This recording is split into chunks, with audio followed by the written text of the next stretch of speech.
Coucou à toutes et coucou à tous, donc me revoici pour une vidéo, pas vraiment vlog, mais je vais parler de mon suivi de grossesse.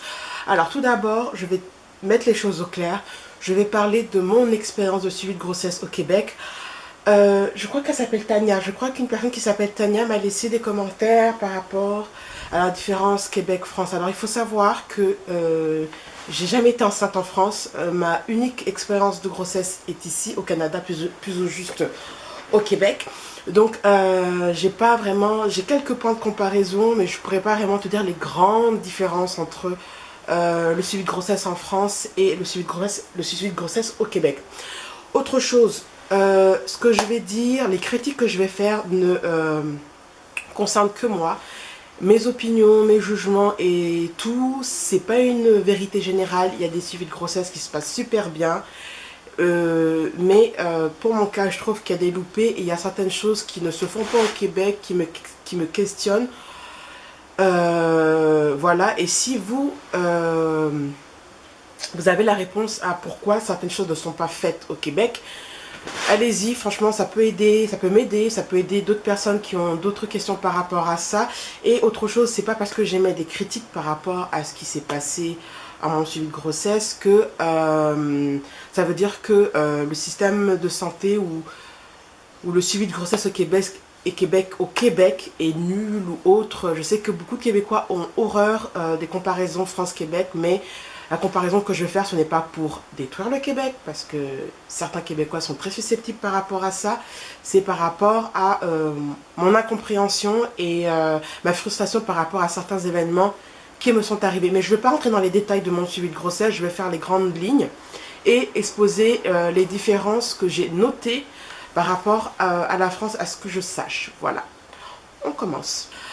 Tout d'abord, comme toutes les femmes, le début de grossesse commence par le fameux test urinaire. Donc, je fais mon test urinaire, il est positif. Donc, je sais que je suis enceinte.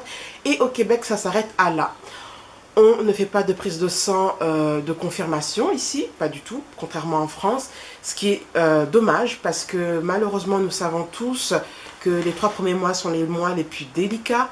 Et je trouve ça dommage de ne pas faire une prise de sang de confirmation. Ça évite les désillusions et la tristesse quand on arrive à 10-12 semaines pour faire l'échographie ou faire la prise de sang du suivi de grossesse et voir que finalement on a fait une fausse couche ou on a un œuf clair. Je trouve ça pas mal dommage parce que pendant 10 à 12 semaines, la nana qui est enceinte et qui ne sait pas qu'elle a fait une fausse couche, quand le verdict tombe au premier rendez-vous médical, ça fait mal. Donc je trouve ça un peu dommage pour ma part qu'au Québec on ne fait pas de prise de sang pour confirmer la grossesse. Bon. Ensuite, vous apprenez que vous êtes enceinte. La première chose qu'il faut faire, c'est de choisir quel mode de suivi vous voulez. Donc il y a le suivi traditionnel et le suivi, j'aime pas dire le mot hippie, mais je vais dire ça, le suivi un peu hippie. Parce que beaucoup de gens ont une vision de suivi avec les sages-femmes comme un suivi un peu hippie. Donc pour ma part, je voulais un suivi avec une sage-femme, mais ça n'a pas pu aboutir car j'ai eu des complications dès le début de ma grossesse et j'ai dû annuler mon suivi de grossesse par une sage-femme, mais je vais quand même vous exposer ce qui s'est passé quand j'ai réussi à avoir une place en maison de naissance. Donc, dès que j'ai su que j'étais enceinte, j'ai regardé les maisons de naissance qui se trouvaient sur Montréal et j'en ai noté 2 qui n'étaient pas trop loin de chez moi. Je mettrai en lien le site officiel des sages-femmes du Québec où vous avez la liste des maisons de naissance au Québec parce que je pense qu'il y a des gens qui me suivent qui ne sont pas forcément à Montréal. Donc sur Montréal, on a plusieurs, j'en ai noté 2 qui étaient près de chez moi, celui-là qui était près du parc La Fontaine et la maison de naissance de Côte-des-Neiges. J'ai eu une chance inouïe, c'est que j'ai eu de la place assez rapidement. Et il faut savoir qu'il y a une pénurie de place pour le suivi de grossesse en maison de naissance. Alors moi, je me considérais vraiment chanceuse d'avoir pu avoir une place. Et dès que vous avez une place, vous avez déjà votre sage-femme attitrée. Mais le suivi ne commence pas tout de suite. Donc ce qui se passe, c'est que vous êtes invité à une réunion d'information où on vous explique comment se passe le suivi de grossesse en maison de naissance. Alors il faut savoir qu'il n'y a que la maison de naissance de Côte-des-Neiges qui est un établissement dans lequel vous pouvez accoucher. Les autres, vous devez accoucher à l'hôpital. Car quand vous êtes suivi avec une sage-femme, vous avez 3 choix de lieu de naissance, lieu d'accouchement, c'est-à-dire à la maison de naissance, si il y a des chambres qui peuvent vous accueillir et vous permettre d'accoucher sur place, soit à l'hôpital ou soit chez vous. Mais chez vous, il y a pas mal de critères pour pouvoir accoucher chez soi. Donc voilà. Ensuite, lors de la réunion, on nous explique comment ça se passe. Donc vous avez rendez-vous tous les mois avec une sage-femme qui a un binôme.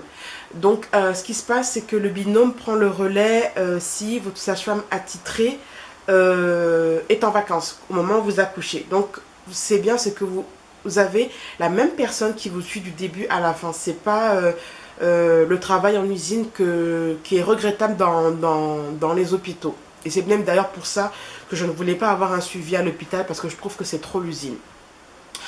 Ensuite, elle vous explique ce qui se passe quand vous accouchez. Alors ça, c'est le truc, c'est deux des trucs qui m'ont un petit peu ralenti pour un suivi en maison de naissance. C'est que si vous avez un problème lors de votre grossesse, vous n'allez pas directement à la maison de naissance comme s'il y avait, il n'y a pas d'urgence, dans le sens que il n'y a pas un département d'urgence. Vous pagez ou bipez le beeper ou la pagette de la sage-femme et elle vous rappelle pour savoir ce qui se passe.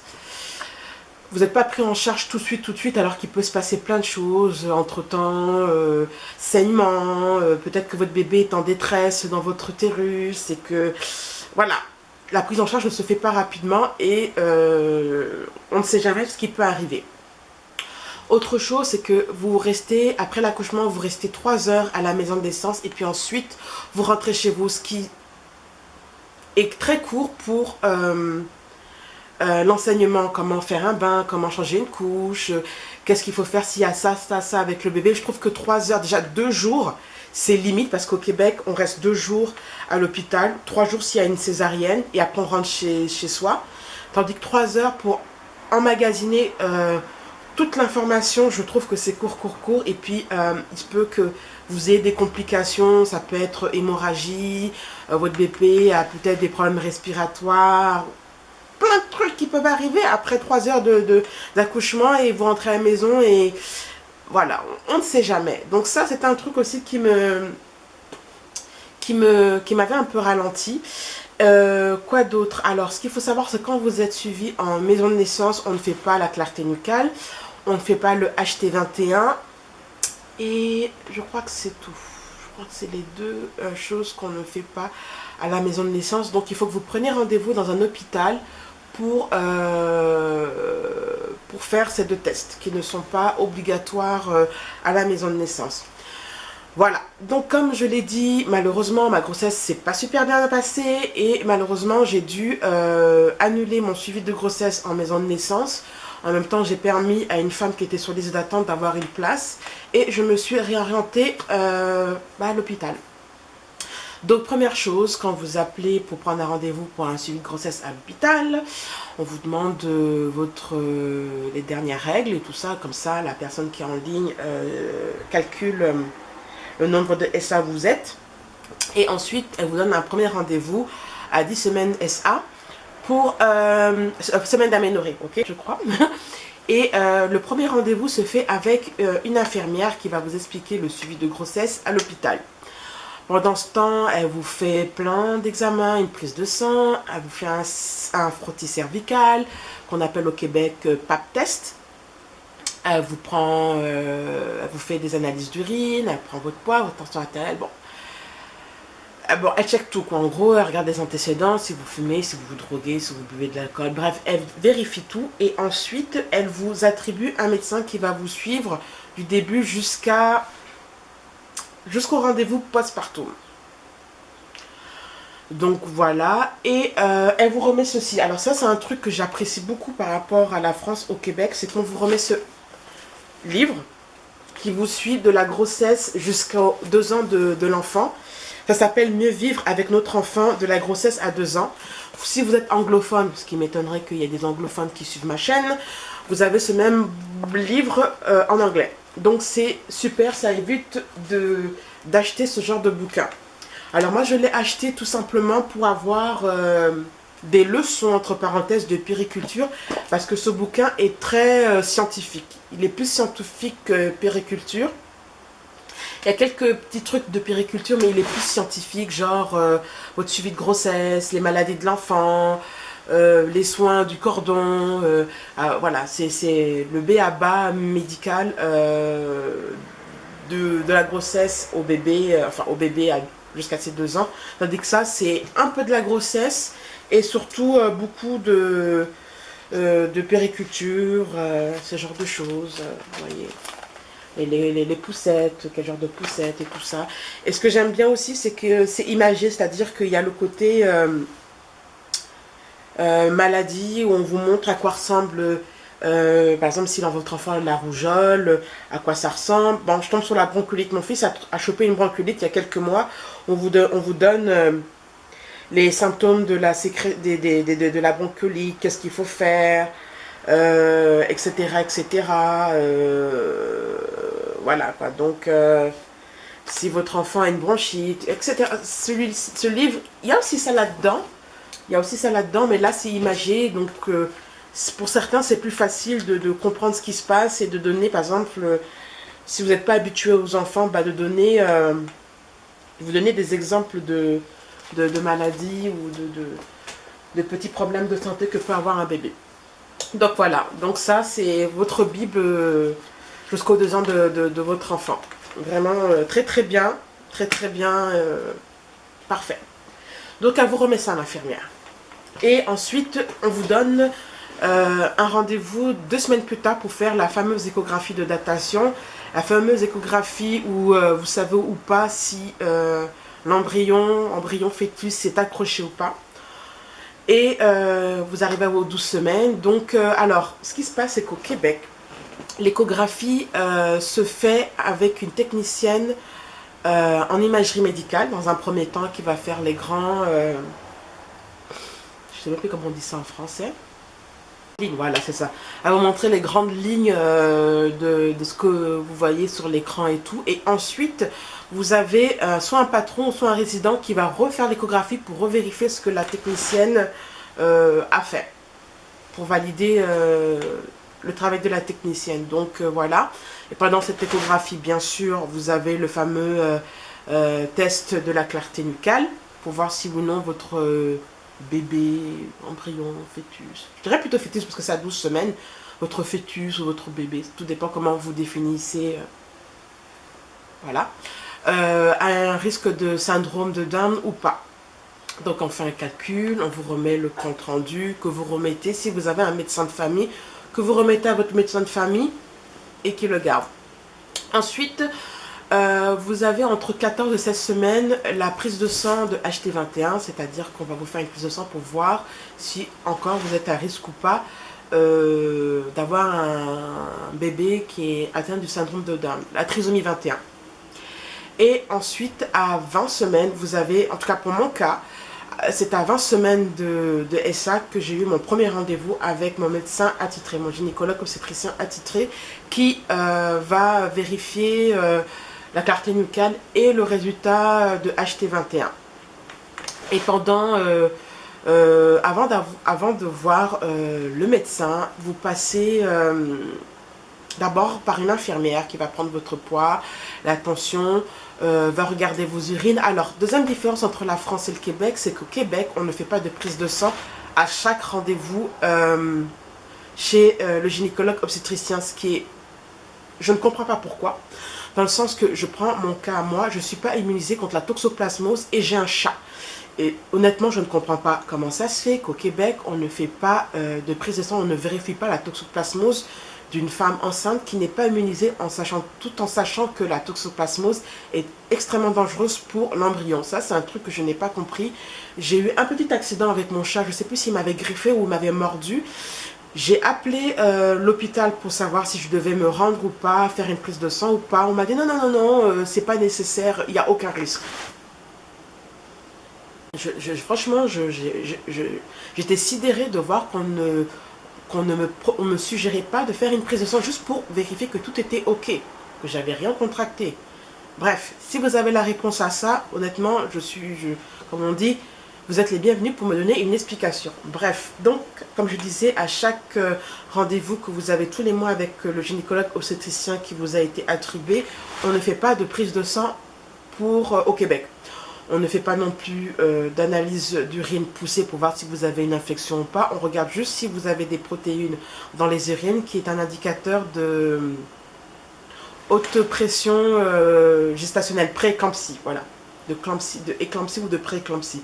C'est tout ce qu'on fait à chaque rendez-vous. Et ensuite, vous voyez le médecin qui va regarder vos résultats, va vous demander si tout va bien. Ensuite, va faire une... c'est bizarre ça. Ensuite, va faire... va écouter le cœur de votre enfant. Ensuite, va écouter le cœur de votre enfant. Faire une palpation utérine. Et c'est tout. C'est... franchement, les consultations ici, c'est... emballer, c'est peser. C'est quoi? 10 minutes max. Et encore, si vous avez la chance d'avoir 10 minutes de consultation, c'est que vous êtes chanceux. C'est vraiment l'usine. C'est vraiment le truc que je ne voulais pas. C'est l'usine. Les consultations médicales sont l'usine ici au Québec. Il faut le dire. Point. Ensuite, vous avez entre 20 et 23 semaines la deuxième échographie, celle morphologique. On va vérifier que tout est ok chez l'embryon, que voilà, il a 2 bras, 2 jambes, que le cœur va bien, qu'il y a les cavités du cœur, qu'on va voir s'il a un estomac. Enfin, on va tout regarder. Vraiment, c'est l'échographie la plus poussée. Et si vous le souhaitez, comme en France, si vous voulez savoir le sexe de votre bébé, futur enfant bébé, c'est à cette échographie que... voilà. Ensuite, si je me rappelle bien, entre 20... Je me rappelle plus. Je sais qu'il y a le test de glycémie provoquée pour pouvoir détecter le diabète gestationnel.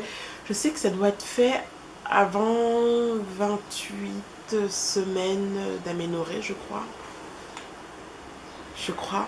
Et comme en France, on vous fait boire la fameuse boisson hyper sucrée, on vous fait asseoir et vous revenez. On vous fait une prise de sang avant, on vous fait boire, on vous fait asseoir pendant 1 heure et vous refaites une autre prise de sang pour voir si oui ou non vous avez le diabète gestationnel.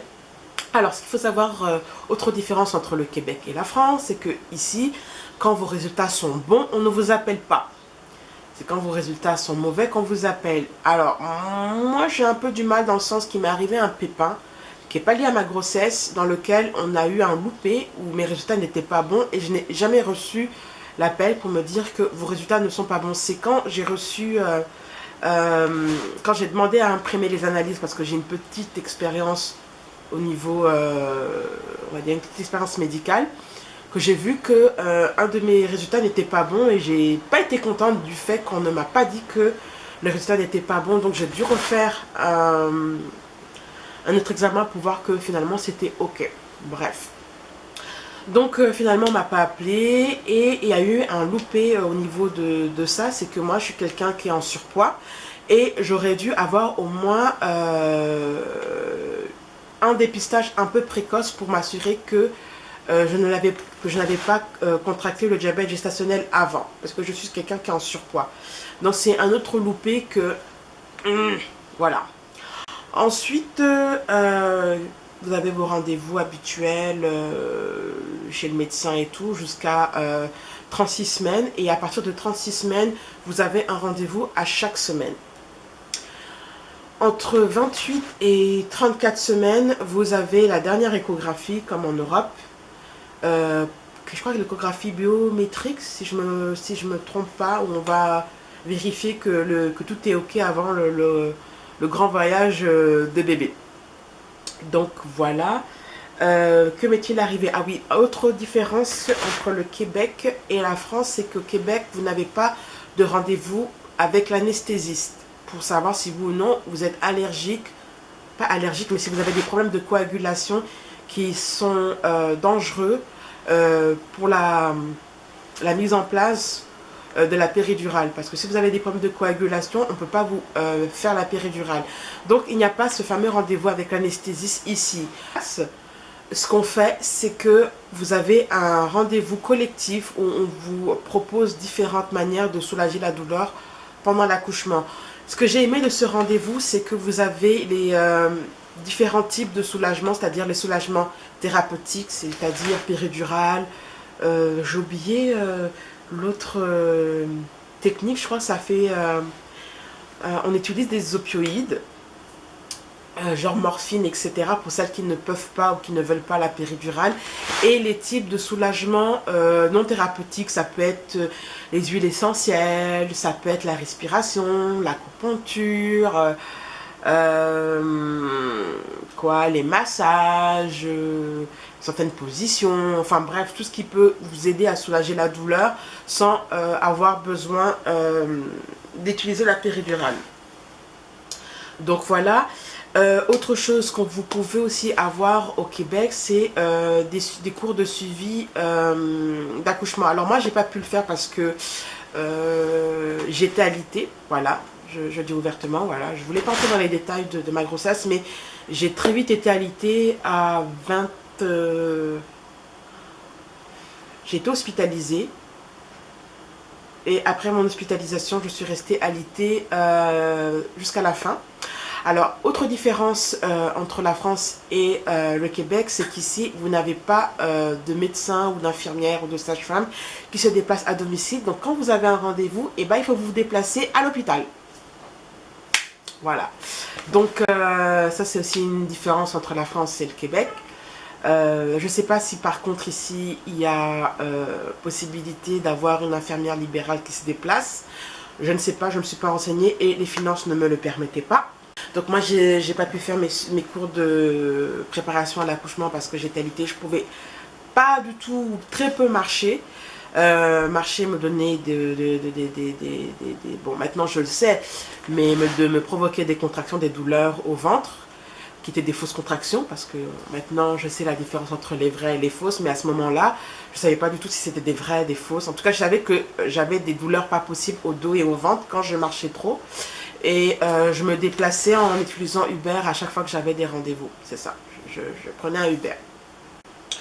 Donc voilà, et ensuite jusqu'à, comme je dis, de 36 jusqu'à la fin, vous avez un rendez-vous avec, chaque semaine avec votre médecin.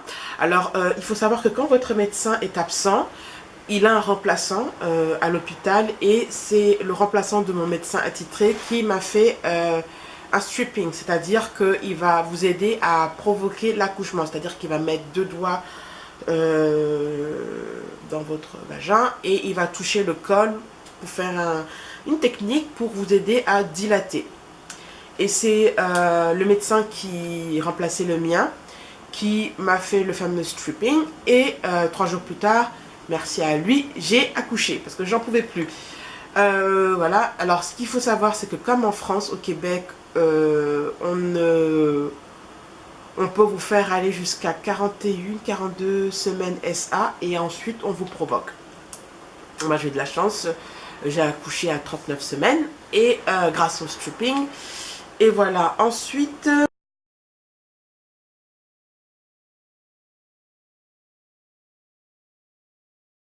pour le Québec, normalement 6 à 7 semaines après votre accouchement, vous avez votre suivi postpartum.